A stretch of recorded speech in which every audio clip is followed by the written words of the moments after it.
باللہ من الشیطان الرجیم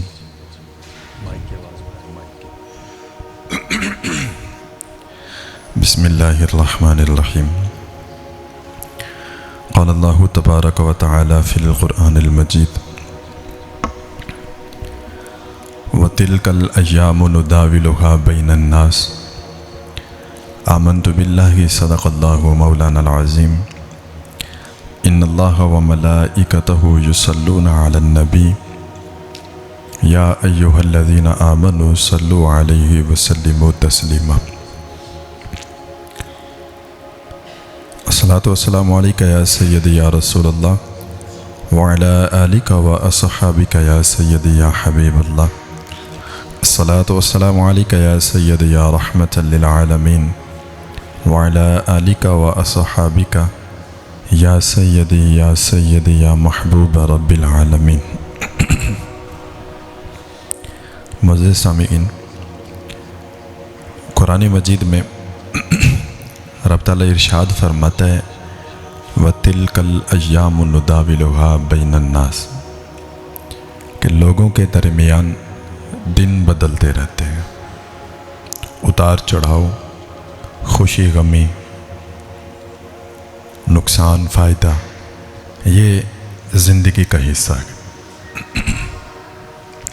اب اگر کسی بندے کا نقصان ہو جائے اور وہ اسی نقصان کو لے کر بیٹھا رہے تو یہ اس کی بے وقوفی ہے۔ اگر کسی بندے کو رب تعالیٰ کی طرف سے کوئی مصیبت آن پہنچے، اگر وہ اس پر صبر نہ کرے تو یہ ناشکری ہے۔ اگر رب تعالیٰ اس کو مال و دولت عطا فرمائے اور وہ رب تعالیٰ کے راستے میں اس کو خرچ نہ کرے تو یہ بخل ہے۔ تو مطلب جیسے سورج صبح نکلتا ہے، شام کو جب غروب ہوتا ہے تو ہر جگہ پر سایہ پڑتا ہے، کبھی سایہ اس دیوار پہ، کبھی سایہ اس دیوار پہ۔ تو جیسے سورج کی روشنی ہر جگہ پڑتی ہے اور سائے بدلتے رہتے ہیں، ڈھلتے رہتے ہیں، بے عین ہی اسی طرح انسان کی زندگی میں دکھ سکھ، خوشی غمی، نفع نقصان، یہ سب کچھ آتا رہتا ہے۔ اگر ان سب چیزوں کو لے کر ہم پریشان ہو جائیں اور اپنی زندگی کو مایوس کن بنا دے، پھر ہماری جو ہے نا وہ بے وقوفی ہے کہ اللہ نے اتنا خوبصورت زندگی عطا فرمائی تو ہم کیوں اس کو ناشکری میں گزاریں؟ کیوں ہم اللہ تعالیٰ کی نعمتوں کی ناشکری کرتے ہوئے گنہگار ہوتے رہیں؟ اور کبھی بھی جب رب تعالیٰ مال و دولت عطا فرمائے، اپنی آنکھیں آسمان پہ نہیں کرنی، بلکہ دیکھنا ہے کہ جب بھی بڑی سے بڑی بلڈنگ کھڑی ہوتی ہے، جب تک اس کی بنیاد زمین پر پکی نہیں ہے وہ بلڈنگ کھڑی نہیں ہو سکتی۔ بے عین ہی اسی طرح انسان کا اگر ایمان پکا نہیں ہے، اگر وہ سخاوت نہیں کرتا، رب تعالیٰ کے راستے میں خرچ نہیں کرتا، تو اس کی دولت زیادہ دیر اس کے پاس ٹکنے والی نہیں ہے۔ جیسے ایک مکان کو مضبوط بنیادوں کی ضرورت ہوتی ہے، ویسے ہی مالدار انسان کے لیے یہ ضروری ہے کہ وہ اپنے مال سے رب تعالیٰ کے راستے میں خرچ کرتا رہے، پھر رب تعالیٰ اس کو زیادہ دیتا ہے، 10 دنیا میں 70 آخرت میں۔ تو جو آیت میں نے پڑھی کہ لوگوں پر دن بدلتے گئے، اس آیت کے ماتحت مفسرین کرام نے بڑی بڑی تفاسیر کی، لیکن ایک تفسیر، ایک وضاحت جو مجھے سب سے زیادہ جو نا دل کو لگی، ویسے تو ساری ماشاءاللہ ہر کسی نے اپنے اپنے ذہن کے مطابق باتیں کی، لیکن یہ جو بات تھی نا یہ میرے دل کو لگی۔ وہ کیا تھی کہ آپ لکھتے ہیں کہ اسی آیت کے ماتحت کے لوگوں پر دن بدلتے رہتے ہیں، تو کبھی بھی اپنی امیری کا غرور نہیں کرنا، کبھی بھی اپنے لباس کا غرور نہیں کرنا، کبھی بھی غریب کو غریب تر یا کمزور تر نہیں سمجھنا، کیونکہ جو امیر ہوتا ہے نا وہ اپنا مقدمہ، اپنی لڑائی، اپنی جنگ خود لڑتا ہے، لیکن جو غریب ہوتا ہے نا وہ تو خاموش ہو جاتا ہے، لیکن اس کا مقدمہ رب تعالیٰ کی بارگاہ میں چلا جاتا ہے۔ تو غریبوں کی آہ سے ڈرنا چاہیے۔ جو بندہ اپنا مقدمہ لڑ رہا ہے، جو جواب دے رہا ہے، اس سے اتنا خوف زدہ ہونے کی ضرورت نہیں ہے، کیونکہ اس کا تو ہمیں پتہ ہے کہ سامنے کھڑا ہوا ہے، کیا کر لے گا؟ بڑی حد گولی مار دے گا یا بڑی حد جینا مشکل کر دے گا، اس کے علاوہ تو اور کچھ نہیں کر سکتا نا۔ سب سے بڑی اور آخری بات مار ڈالے گا۔ لیکن اگر غریب کے ساتھ ہم زیادتی کرتے ہیں، اس کو نقصان دیتے ہیں، تو پھر کیا ہوتا ہے؟ دنیا و آخرت دونوں تباہ ہو جاتی ہے، کیونکہ جس کا معاملہ رب تعالیٰ کی کچہری میں چلا جائے نا، وہاں پر تو پھر انصاف ہی انصاف ہے۔ تو غریبوں کی آہ سے ڈرنا چاہیے۔ آج یقین مانے ملک پاکستان جو اتنا خوبصورت ایک ملک بنایا گیا تھا، آج اس کی حالت کیا ہو گئی ہے؟ آج کچھ شر پسند عناصر نے پاکستان میں دراڑیں ڈال دی ہیں۔ نہ میرے بھائیو، دین اسلام جب آیا تھا، ذات پات، اونچ نیچ، برادری، رنگ و نسل، روپ، سب کچھ اس نے پیچھے رکھ دیا۔ کیا؟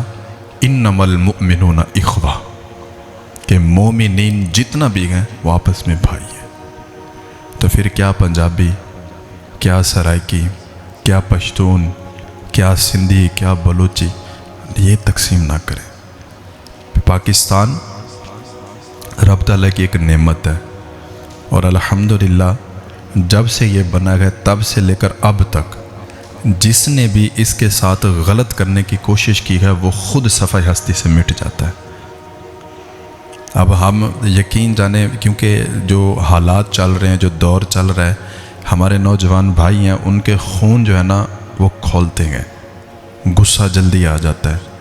تو ہم نے دیکھا کہ کچھ ہمارے بھائی جو ہیں، جیسے ایک صوبہ بلوچستان ہے، اس میں جو معاملہ ہوا، میں پورے وثوق کے ساتھ کہہ سکتا ہوں بلوچیوں نے نہیں کیا۔ وہ بلوچ اتنا گرے ہوئے نہیں ہیں، میں بلوچ نہیں ہوں، لیکن میں آپ کو حقیقت بتا رہا ہوں، یہ اندر ہی اندر پاکستان کو توڑنے کی کوشش کی جا رہی ہے۔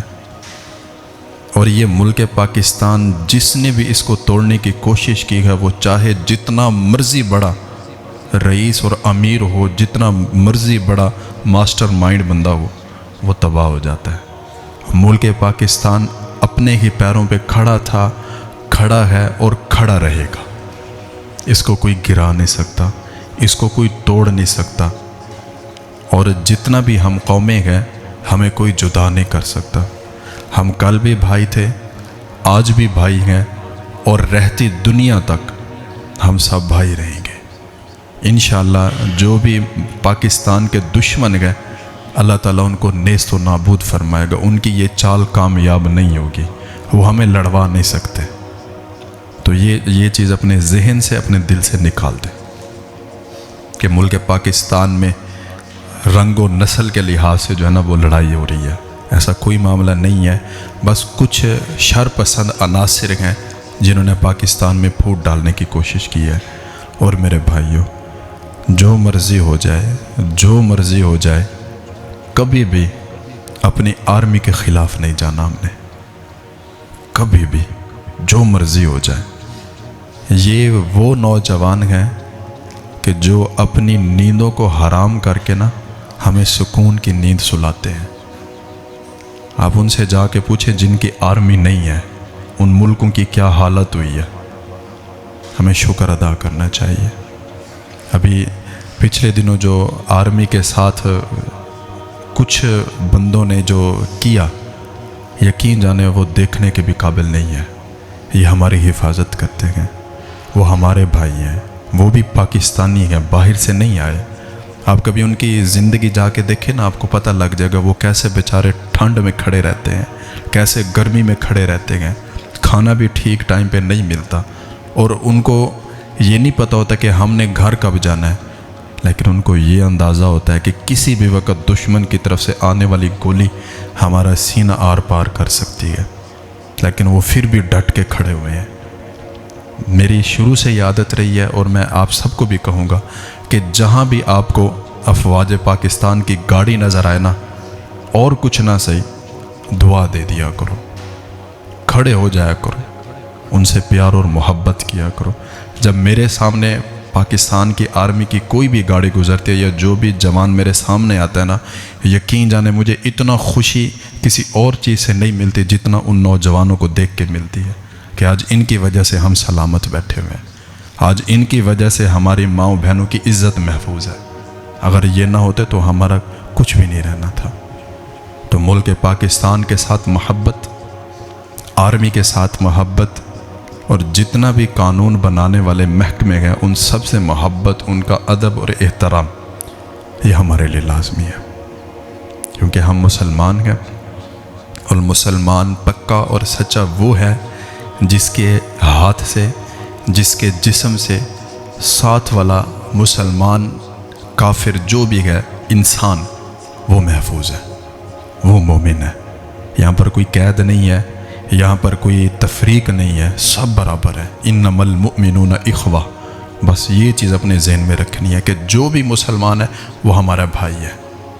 بس اللہ تعالی ہمیں شریروں کے شر سے، منافقین کے منافقت سے، حاسدین کے حسد سے رب تعالی ہمیں محفوظ فرمائے۔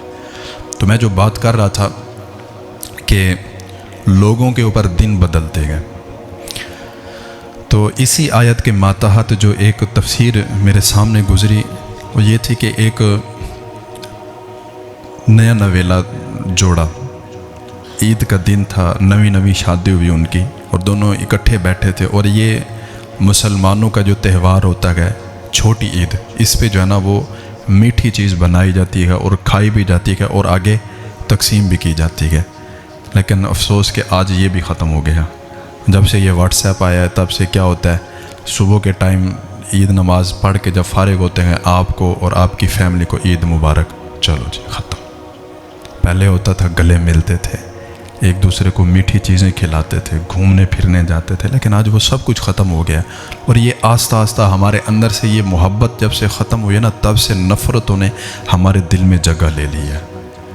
تو وہ نیا نویلا جوڑا جب اپنے گھر میں بیٹھا تھا تو آواز آئی کہیں سے، دروازے پہ دستک ہوئی، مانگنے والے نے صدا لگائی کہ اللہ کے نام پہ کچھ دے دو۔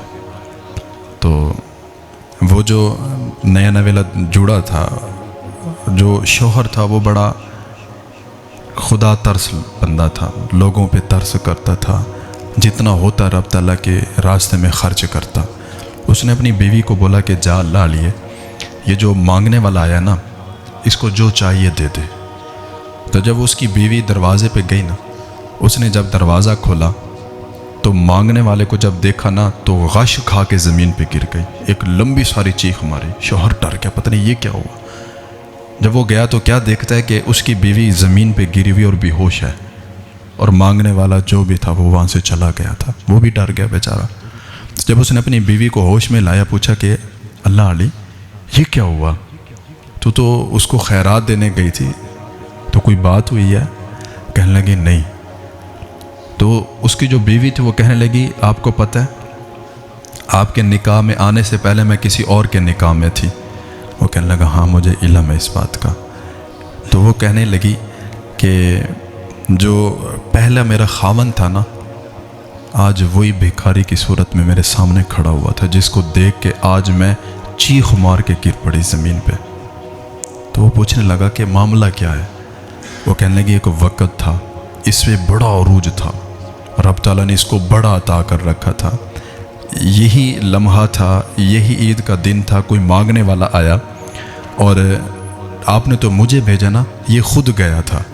اس نے جب دیکھا نا کہ مانگنے والا عید کے دن آ گیا خوشیاں خراب کرنے، تو اس نے دے گالی پہ گالی ماری اسے، اس کی عزت نفس مجروح کی، جتنا ہو سکتا تھا اس کو ڈانٹ ڈپٹ کر کے وہاں سے بھگا دیا، جیسے آج ہم کرتے ہیں۔ مانگنے والا ہے تو کیا کہتے ہیں، وہ اتنا ہٹا کٹا کما کے کھا۔ تو میں صرف یہاں پر آپ سے خود سے ایک ہی سوال کرتا ہوں کہ کیا ہم نے کون سا اچھا کام کیا کہ رب تعالیٰ نے ہمیں اتنا اچھی زندگی عطا کی ہے، اور وہ جو مانگنے والا ہے اس نے کون سی غلطی کی ہے کہ رب تعالیٰ نے اس کو مانگنے والا بنا دیا؟ بھائی ہمیں تو شکر ادا کرنا چاہیے رب تعالیٰ کا کہ باری تعالیٰ تیرا لاکھ لاکھ شکر ہے، تو نے ہمیں دینے والا بنایا، کہیں لینے والا نہیں بنایا۔ ان کی زندگیاں تو جا کے دیکھو نا جو بیچارے مانگتے پھر رہے ہیں، ان کی زندگیاں تو جا کے دیکھو بیچارے جو ہر روز جون جولائی کی تپتی دھوپ میں ٹھیلے لگا کر اپنے بچوں کا رزق اکٹھا کر کے لے جاتے گئے، اور ہم ان کے ساتھ بھی زیادتیاں کرتے گئے۔ تو خیر وہ کہنے لگی اس پہ عروج تھا، اس نے اس مانگنے والے کو گالیاں دے کر نا اپنے گھر سے بھگا دیا۔ پھر وہ دن گیا، دیکھتے دیکھتے دیکھتے دیکھتے اس کی ساری جمع پونجی، ساری دولت ختم ہو گئی، اور یہ 100 سے 0 پہ آ گیا، کچھ بھی نہیں بچا اس کے پاس۔ تو جب اس کے پاس کھانے پینے کو کچھ نہیں تھا، بھوک سے مر رہا تھا، پھر میں نے بھی اس سے علیحدگی اختیار کر لی۔ پھر اس کے بعد میں آپ کے حق میں آ گئی۔ اب ماشاءاللہ آپ کے پاس سب کچھ ہے، بہاریں لگی ہوئی ہیں، پیسہ بھی ہے، گھر بھی ہے، گاڑیاں بھی ہیں، نوکر چاکر سب کچھ ہے، تو میں اس لیے آپ کے پاس آ گئی۔ تو یہ وجہ تھی جس وجہ سے میں زمین پہ غش کھا کے گر پڑی۔ تو پھر وہ جو اس کا شوہر تھا وہ کہنے لگا اس سے بھی عجیب تر بات بتاؤں؟ تو وہ کہنے لگی ہاں۔ تو وہ شوہر جو تھا اس کا دوسرا، وہ کہنے لگا کہ جب تیرا یہ پہلا شوہر دروازے پہ جس فقیر کو گالیاں دے کے بھگا کے آیا تھا نا، وہ کوئی اور نہیں، وہ میں ہی ہوں، جس سے آج تو نے دولت کی وجہ سے شادی کی ہے۔ تو میرے بھائیوں، وقت بدلنے میں نا زیادہ ٹائم نہیں لگتا، وہ صرف ایسے کرتا ہے۔ وہ کن فیکون کا مالک ہے، جے چاہے تے راجا نے نو تخت عطا فرماوے، جے چاہے تے شاہ کولوں در در خیر منگائے۔ وہ ٹائم نہیں لگاتا، 1 سیکنڈ کی بات ہے میرے بھائیوں، تختہ الٹ جاتا ہے۔ ہم نے اپنی آنکھوں سے، میں نے خود دیکھا ہے کہ ایک بندہ ایسا، میں کسی اور کی بات نہیں، اپنی آنکھ دیکھی بات کر رہا ہوں، ایک بندہ ایسا کہ جس کے پاس اتنا مال و دولت تھا کہ وہ ہر مہینے، جیسے ہم کپڑے نئے لیتے نا، وہ گاڑیاں لیتا تھا ہر مہینے، لیکن دیکھتے دیکھتے اس کے اندر خدا ترس نہیں تھا، لوگوں کے اوپر ترس نہیں کرتا تھا، وہ رب تعالیٰ کے راستے میں خرچ نہیں کرتا تھا، بڑا ظالم تھا۔ تو ایک وقت تھا کہ وہ گاڑیاں بدلتا تھا، لیکن کچھ عرصے بعد دیکھنے کو ملا کہ وہی بندہ، اس کے پاس ایک موٹر سائیکل بھی نہیں تھی۔ تو ٹائم نہیں لگتا زیادہ حالات بدلنے میں، غریبوں کی آہ سے ڈرنا چاہیے، اور ہمیشہ رب تعالیٰ کا شکر ادا کرنا چاہیے کہ باری تعالیٰ تیرا لاکھ لاکھ شکر ہے، تو نے ہمیں عزت کے ساتھ 2 وقت کی روٹی دی ہے، اور کبھی بھی غریب کو غریب سمجھ کے نا اس کے اوپر چڑھ دوڑا نہ کرو، غریب کو کبھی مسئلہ نہ کرو۔ ہمارا سب سے بڑا مسئلہ جو پاکستان میں ہے وہ یہ ہے کہ ہم غریبوں کو کچھ نہیں سمجھتے، غریبوں کو رگڑ دیا جاتا ہے، غریبوں کو مار دیا جاتا ہے، لیکن امیروں کو ہر بندہ پوچھتا ہے، امیر سے ہر بندہ ڈرتا ہے۔ لیکن یہ بھی بات ذہن میں رکھنا، یہ کریم آقا علیہ الصلوۃ والسلام کا فرمان ہے کہ قیامت کے روز میری امت کے جو غربا ہیں، جو فقیر ہیں، وہ میری امت کے امیر لوگوں سے 600 سال پہلے جنت میں جائیں گے۔ یہ فقیروں کی قیامت کے دن جو ہے نا موج ہوگی۔ 2 بزرگ تھے، حضرت مالک بن دینار اور دوسرے بزرگ، ان کا نام میرے ذہن میں نہیں آ رہا، ان کے بارے میں لکھا ہوا ملا ہے کہ قیامت کا روز جو ایک بات، ایک روایت بیان کی گئی، تو اس میں یہ تھا کہ حضرت مالک بن دینار، جن کے واقعات میں آپ کو گاہے بگاہے سناتا رہتا ہوں، تو کسی نے ان کے بارے میں لکھا کہ قیامت کے روز جب فیصلہ ہوا جنت اور دوزخ کا، تو ایک یہ بزرگ ایک ساتھ دوسرے بزرگ، ہو سکتا ہے وہ خواب بیان کر رہے ہوں، ہو سکتا ہے وہ کوئی ذہنی جو ان کا ایک اسکیچ ہو وہ بیان کر رہے ہوں، تو انہوں نے بولا کہ میرے ذہن میں تھا کہ پہلے جنت میں حضرت مالک بن دینار جائیں گے، پھر دوسرے بزرگ جائیں گے، کیونکہ ان کی ریاضت، زہد اور تقوی پوری دنیا کے سامنے سورج کی طرح روشن ہے۔ تو اب کیا دیکھتے ہیں کہ حضرت مالک بن دینار پیچھے رہ گئے، اور جو دوسرے بزرگ تھے وہ پہلے جنت میں چلے گئے۔ پھر وہ بڑے حیران ہوئے اور پوچھنے لگے کہ یہ کیا بات ہے، دوسرے بزرگوں کی اتنا مطلب زہد و تقوی ہم نے نہیں دیکھا، ان کا تو ماشاءاللہ سب کو پتہ ہے، تو پہلے جنت میں وہ کیسے چلے گئے؟ تو پھر جواب ملا کہ حضرت مالک بن دینار کے پاس 2 کرتے تھے اور پہلے بزرگ کے پاس 1 کرتا تھا۔ یہ دوسرے کرتے کا جواب دینے میں لیٹ ہو گئے اور وہ پہلے جنت میں چلے گئے۔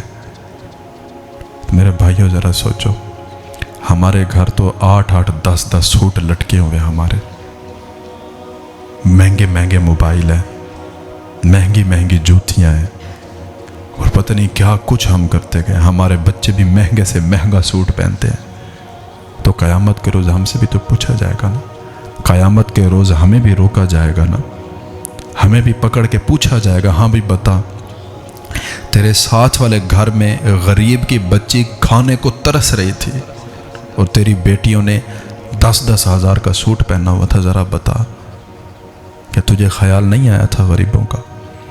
راستے سے گزرتے ہوئے کافی سارے ایسے بندے سفید پوش تجھے نظر آتے تھے جن کو ایک وقت کا کھانا بھی میسر نہیں ہوتا تھا، اور تو اس مقام پہ تھا کہ تو ان کی مدد کر سکتا ہے، لیکن تو نے نہیں کی۔ ہم سے پوچھا جائے گا قیامت کے روز۔ جو غریبوں کے ساتھ ہم زیادتیاں کرتے ہیں یہ بھی پوچھا جائے گا، جو ہمارے ماتحت ہے ہم ان کے ساتھ جو زیادتیاں کرتے ہیں وہ بھی ہم سے پوچھا جائے گا، جو ہم اپنے ساتھ زیادتیاں کرتے ہیں وہ بھی پوچھا جائے گا۔ قیامت کے روز زبان کو بولنے کی اجازت نہیں ہوگی، یہ ہاتھ بھی بولیں گے، یہ پیر بھی بولیں گے، جسم کا ایک ایک حصہ بولے گا کہ باری تعالیٰ اس نے مجھے کہاں کہاں پہ استعمال کیا تھا۔ پھر کیا جواب دو گے یار؟ کوئی جواب نہیں ہوگا۔ پھر خدا را آج وقت ہے، آج مہلت ہے، آج ٹائم ہے، ہمارے سامنے سب کچھ روزے روشن کی طرح آیا ہے کہ کیا غلط ہے اور کیا صحیح ہے، سب کچھ پتہ ہے۔ اگر حق جاننے کے باوجود بھی اگر ہم سیدھے راستے پہ نہیں چلتے، پھر ہم اپنے ساتھ ظلم کر رہے ہیں، کسی اور کے ساتھ نہیں۔ نہ ہماری تنہائیاں پاک ہیں، نہ ہماری محفلیں پاک ہیں، نہ ہی ہماری دوستیاں اچھی ہیں، نہ ہی ہمارا بول چال اچھا ہے، نہ ہی ہمارا اٹھنا بیٹھنا اچھا ہے، نہ ہی ہمارے سوچ و بچار اچھے گئے۔ پتہ نہیں ہم کس سائیڈ پہ چل پڑے ہیں، پتہ نہیں ہم کس ڈگر پہ چل رہے ہیں۔ بھائی ہم مسلمان ہیں، ہم اس نبی کے امتی ہیں جو اپنے تو کیا غیروں کے بھی کام آیا کرتے تھے۔ ہم اس نبی کے امتی ہیں جو اپنی تو کیا غیر مسلموں کی بچیوں کے سر پہ چادر رکھا کرتے تھے۔ آج ہم ہیں کہ اپنے ہی مسلمان بھائیوں کی عزتوں کو اچھال رہے ہیں۔ آج ہم ہی ہیں جو اپنے ساتھ والے کی عزت کو اچھالنا باعث فخر سمجھتے ہیں کہ اس کا یہ راز میرے پاس آ گیا۔ اور یہ بھی فرمان مصطفیٰ ہے کہ اگر کسی بندے کے پاس کسی کا راز ہو، اگر وہ اس کو فحش کر دیتا ہے، اس کو لوگوں کے سامنے ظاہر کر دیتا ہے، تو رب تعالیٰ اس کو اس جگہ پر ذلیل کرے گا جہاں وہ سوچ بھی نہیں سکتا۔ اگر آج ہم کسی کی عزت کو خراب کریں گے نا، پھر اپنی باری کا انتظار کریں۔ اگر آج ہم نے کسی غریب کی غربت کا تماشا بنایا نا، تو اپنی باری کا بھی انتظار کریں۔ کبھی بھی غریب کے ساتھ زیادتی نہیں کرنی، کبھی بھی کمزور کے اوپر اپنی زور آزمائی نہیں کرنی۔ ہمیشہ اللہ سے ڈرتے رہنا چاہیے، کیونکہ دن بدلتے رہتے ہیں، کوئی نہیں پتہ کہ کون سا بندہ اپنے اندر کیا کچھ لے کے بیٹھا ہوا ہے۔ جبے کبے پہ نہ جایا کریں، کپڑوں کو دیکھ کے ڈرے نہ کریں کہ یہ اتنے اچھے کپڑے پہنے ہوئے تو اسے ڈریں، جس نے پھٹے پرانے کپڑے پہنے ہوئے اسے ڈرے ہی نہ کہ یہ کیا کر لے گا۔ میاں کیا پتہ وہ اپنے اندر پورا جہان سمائے بیٹھا ہو جس کے پرانے کپڑے پھٹے ہوئے کپڑے ہیں۔ تو کچھ لوگ مجھے بھی دیکھ کے کہتے ہیں کہ جی ماشاءاللہ کپڑے اچھے ہیں، سب کچھ اچھا، پتہ نہیں کیا کچھ ہوں گے۔ یہ تو مجھے پتہ ہے نا کہ میں کیا ہوں۔ جو بھی کاٹن کا سوٹ پہنتا ہے، اچھی گھڑی باندھتا ہے، اچھے شوز پہنتا ہے، وہ تو اس کو پتہ ہے نا کہ میرے رات اور دن کیسے گزر رہے ہیں۔ ہمارے بزرگ ایک بات کیا کرتے تھے کہ زمین نا پیروں کے نیچے ہے، تو اس کی جگہ کیا ہے؟ پیروں کے نیچے۔ اس کو دل میں نہ آنے دینا، اس کو اٹھا کے دل میں نہ رکھنا، یہ ہمیشہ پیروں کے نیچے ہی رہے۔ یہ دل اللہ اور اس کے رسول کی یاد کے لیے ہے، زمین اور جائیداد کے لیے نہیں۔ دنیا مومنین کے لیے جو ہے وہ قید خانہ ہے۔ تو کبھی بھی غلط بات کا ساتھ نہیں دینا، کبھی بھی کمزور اور غریب کے اوپر اپنی زور آزمائی نہیں کرنی، کبھی بھی غلط کام نہیں کرنے، کبھی بھی کسی کو دھوکہ نہیں دینا، نہ ہی اپنے مالک کو، نہ ہی اپنے بچوں کو، نہ ہی اپنے گھر والوں کو، نہ ہی اپنے ماں باپ کو، اور سب سے بڑی بات اور آخری بات، اپنے آپ کو بھی دھوکہ نہیں دینا، اپنے آپ کو جہنم کا ایندھن نہیں بنانا، اپنے آپ کو جہنم میں نہ دھکیلے۔ پہچانے حق کیا ہے اور سچ کیا ہے۔ رب تعالی ہم سب کو عمل کی توفیق عطا فرمائے۔ وعلیکم السلام۔